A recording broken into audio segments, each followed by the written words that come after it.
നമസ്കാരം. ദേവനാഥൻ ചാനലിലേക്ക് എല്ലാവർക്കും സ്വാഗതം.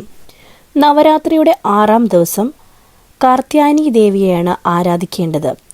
വിശുദ്ധിയിലേക്ക് അയനം ചെയ്യുന്നവൾ എന്നാണ് കാർത്യായനിയുടെ അർത്ഥം. ദേവി പ്രീതിയാൽ രോഗം, ദുഃഖം എന്നിവയെല്ലാം അകന്ന് ധനധാന്യ സമൃദ്ധിയുണ്ടാവും. 6-ാം ദിനം പൂജ കന്യകമാർക്ക് വളരെ വിശേഷപ്പെട്ടതാണ്. ധനധാന്യ സൗഭാഗ്യങ്ങളുടെ കാരകനായ വ്യാഴത്തിൻ്റെ ദേവതയാണ് കാർത്യായനി ദേവി. അതിനാൽ കാർത്യായനി ദേവിയുടെ പ്രീതി കിട്ടുമ്പോൾ വ്യാഴപ്രീതിയും നമുക്ക് ലഭിക്കുന്നു. നവരാത്രിയിൽ 6-ാം ദിനത്തിൽ ദേവിയെ കാർത്യായനി ഭാവത്തിലാണ് പ്രാർത്ഥിക്കേണ്ടത്. സർവദോഷ പരിഹാരത്തിനും ഇഷ്ടമാംഗല്യത്തിനും കാർത്യായനി ദേവിയെ പ്രാർത്ഥിക്കാവുന്നതാണ്. ദുർഗാദേവിയുടെ ഏറ്റവും ശക്തമായ രൂപങ്ങളിലൊന്നാണ് കാർത്യായനി ഭാവം. അതായത് ഒരു കോപാകുലയായ ദേവിയാണ് കാർത്യായനി ദേവി.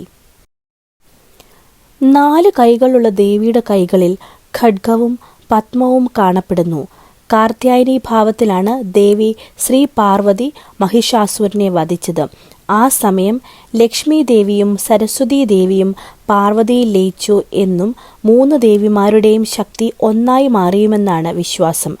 ഈ ദിനം കാർത്യായനി ഭാവത്തെ ആരാധിക്കുന്നത് ധനധാന്യ സൗഭാഗ്യങ്ങൾ ലഭിക്കാനും ഇഷ്ടമാംഗല്യത്തിന് ഫലപ്രാപ്തി ഉണ്ടാകുമെന്നുമാണ് വിശ്വാസം.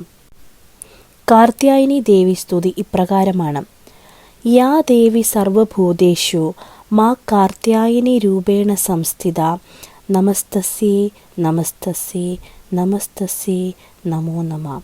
കാർത്യായനി ദേവിയുടെ അനുഗ്രഹം എല്ലാവർക്കും ഉണ്ടാവട്ടെ. നമസ്കാരം.